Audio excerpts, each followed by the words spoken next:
We've all seen drummers that just seem to be able to split their hands and their feet in order to play 4 completely independent ideas. In this video, we'll talk about how you can develop that kind of coordination in your own playing. So the first thing we want to do is just simply choose a beat that we're already comfortable playing. So I'm going to go with a really commonly played funk-oriented groove.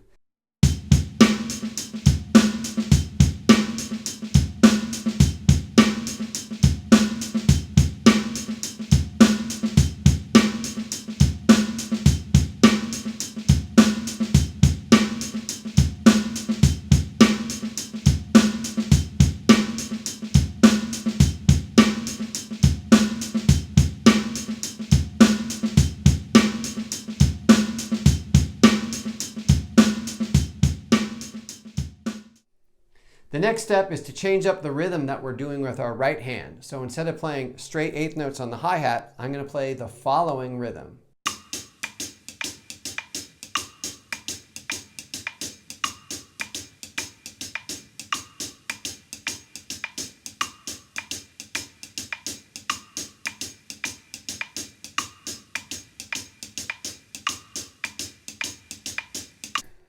Since we want to get all 4 limbs involved, I'm going to move my right hand from the hi-hat over to the stacker here, and this will allow my left foot to be available to play the hi-hat. And of course you can choose any rhythm that you want. I'm going to go with this one.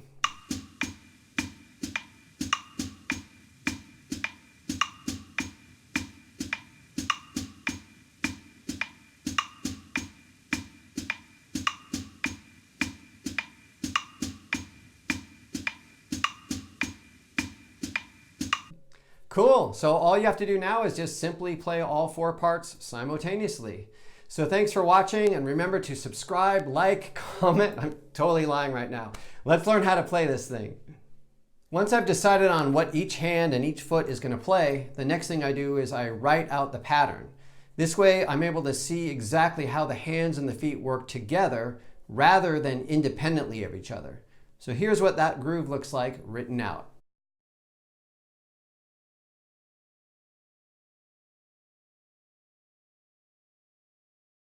So now I'm going to talk about how I'm going to learn to play this groove. And what I'm about to say is probably the most important thing I'm going to say in this whole video, which is don't rush the process. For example, if I start off really slow, I'll probably start to think that I have the hang of it, so I try to play it too fast, too soon, and that's usually when mistakes happen, so then I have to go back to the slow idea again. And then I start thinking, okay, now I've got it, and I try it fast again, and this is just a vicious circle. Is it vicious circle or vicious cycle? Don't remember. Anyway, the clock keeps ticking, and I end up wasting a lot of unnecessary time. So what I'm going to do is just take 1 or 2 notes at a time and set a limit. So I'm not allowed to move on until I've done it for a certain amount of repetitions or a certain amount of minutes. So for the sake of this video, I'm just going to repeat this 4 times, but I would recommend to do it probably 20 or 30 times before you move on. So just remember, the slower you practice, the faster you learn.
All right, so I just put in a crazy amount of time using this practice method. So here's what I currently sound like playing this groove.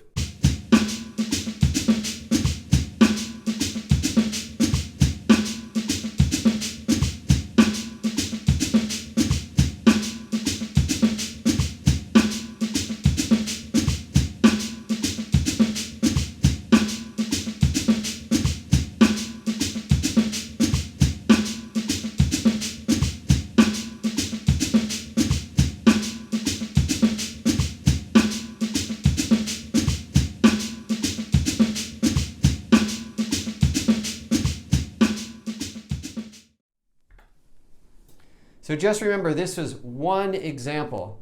The possibilities are limitless. So just take the ball and run with it, have fun, and I'll see you on the next video.